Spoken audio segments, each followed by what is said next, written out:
เอามานำมาชมนะโอ้มันมาชมบ้าน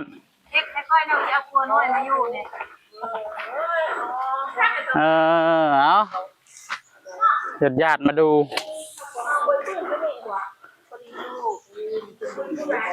ไปเปิดเข้าไปไปชมอันนี้ยังบ่ทันได้เฮ็ดครอบเสาครอบยังอยู่หลาคุณไปไหมราคานี่รวมเดินไฟแล้วได้ทันได้เดินรวมกระเบื้องเลยเนี่ยรวมทุกอย่างรวมเดินไฟเงี้ยแล้วแต่ว่าบ่ทันได้เดิน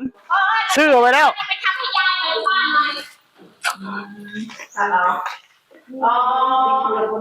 อันนี้เปิดได้แม่งนี่นะพี่บอกมันกดไฟมาทำที่ห้องเลย3 ห้องตัวนี้นะห้องเรากว้างขนาดนั้นเลยแต่วันสิไม่ได้เอาห้องทำหมดเลยนี่ดีจะต่อเลยหลายสูตรนิดนึงแบ่งข้าวเปิดน้ำแมงอันนี้ก็ได้นะอันนี้ก็เปิดได้เหรอคะเปิดได้เลยบางเบาเลยเปิดได้หมดนะเปิดกันพูดเลยเบาไว้ทำไมพี่เฟืองมาต่างเลยซ้ำใช่มึงกระจกแล้วเนาะโอ้ข้าเขาดีกว่าพี่อยากเข้าคือดันลายหยุดออกไปมีเงิน100,000นึงเรียบร้อยเนาะโอ้มีเงิน400,000มันบนเรียบร้อยนะไม่ได้เฮ็ดเองนะมีเงิน100,000นึงถือว่าเรียบร้อยอันนี้เฮ็ดเองมันก็เรียบร้อยแล้วเนาะแต่ว่าเสานี่ไม่ได้ซื้อเสานี่อันเฮียปิงเป็นมอบให้มีเสาแล้วก็อิฐบล็อกที่ไม่ได้ซื้อนะก็ประมาณ100,000 2นั่นแหละเนาะแมนเสานี่ไม่ได้ซื้อเสาแล้วก็อิฐบล็อกไม่ได้ซื้อเงินไปนี่กับทักด้วยนะไปกระตะซองห้องกันอย่าบอกว่าเพื่อนจะเอาไม้ฟ้าดูแม่บอกว่ายังไงมันไม่สวยมันไม่ทนเป็นไงสาคูนคนเพลงวัดอยู่เนี่ยนะเพิ่นมาเบิ่งเฮือนค่อยบอกอยู่ว่ามันยาวโคตรเสามันไปอันกับโซ่รักพอดีซื้ออุปกรณ์เดินไฟเนี่ยซื้อไว้หมดแล้วในรวมในงบนั่นน่ะว่าซื้อซะงบนั่นน่ะเสร็จสมบูรณ์แต่ว่ายังไม่เสร็จเบิ่นเมียลังเฮ็ดตะตุกเนี่ยรอกับเบิ่นเมียย่างจุกอิ๊มันตึงเสียดลาไปไอ้ต้องทำมันก็เขาขึ้นมานอนบ้านใหม่ก็เลยพักไว้ก่อนบ่ทันได้เฮ็ดตกแต่งข้างนอกอยู่มันต้องมีครอบเสาครอบหยังอีกคิ้วก็ยังเฮ็ดบ่แล้วอยู่ลงทีละทีวีแล้วก็ยังโซฟาเนาะรักเอ็กซ์มาเลยโซฟาเนี่ยพี่ไปได้ตกมันอยู่ข้างในตกใหม่อย่างดีโซฟาบางอย่างนี้น่ะพอวันนี้หนูโอ้ไปร้านนี้ไม่ต้องมีเสื้อผ้าเนาะ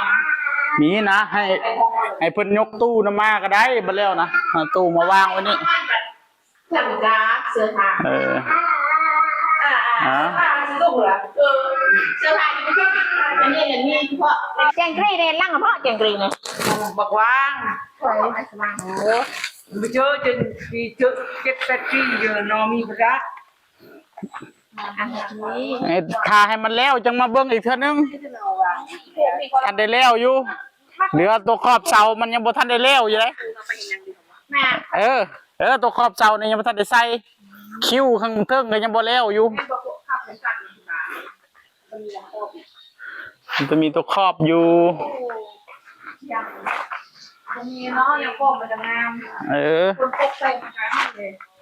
นี่แล้วอาจจะได้ปูกระเบื้องทั้งหน้านี่อีกยุ่นนี่สวยมากเลยเลิศมากน้ำไหลเข่าปูกระเบื้องให้มันสโลปออกนะขนมันเขาตอนเทพื้นบ่ได้จับระดับนะโอ้อันก็ธรรมดาเลยอันก็ใส่เลยใครว่าอยากสร้างแบบนี้แล้วพาเมียมาอยู่บ้านไปซื้อเหล็กตกเกตได้อย่าไปซื้ออายุนี่ได้เล็กติดเกตติดข้าวเทียนยามีไปซื้อเหล็กตกเกตซื้อเหล็กตกเกตมาทำเอาอันนี้เหล็กตกเกตได้ที่เห็นนี่เด้เหล็กตกเกตทั้งหมดอันนี้ยงจะมาลง แล้วก็โอ้ยก็หาทุ่งมุ้ง โอ้ยซ้ำในพี่ดีบ่ บัดมีเงินมีคำจังต่อออกไปอีกมองจอดรถ มึงเลอะเนาะ ให้ต่อเปิงเกมในก็ไปใช้อามุดนะเจในบันไดนะไปกันนั่งกับยายบนขนาดไหนกี่ยกดอกรู้แม่ยังแช่บุญ เงินแบบ ญาติพี่น้องมาดูมาชมบ้านนะท่านเพิ่นมาชมบ้านเพิ่นมาถามงบนะว่าสร้างหมดไปเท่าไหร่สร้างหมดไป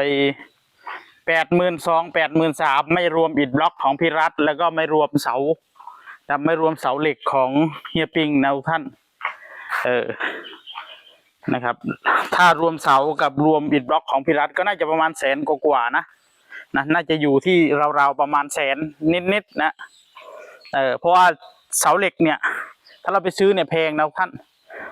ถ้าเราไปซื้อนะเสาต้นหนึ่งตีเฉลี่ยไปประมาณเสาละ1,000นะเส้นหนึ่งเนี่ย2 เสาต่อ 1,000เพราะว่าเส้นหนึ่งมัน6 เมตรเนาะอันนี้มัน2 เมตรเท่าไหร่นะ2.80 ใช่ไหมความสูงของบ้านเนี่ยราวๆประมาณ2.80 2 เมตรเท่าไหร่นี่แหละผมจำไม่ได้แล้วแต่ไม่ถึง3 เมตรเสา1 เส้นเนี่ยตัดได้สองเสา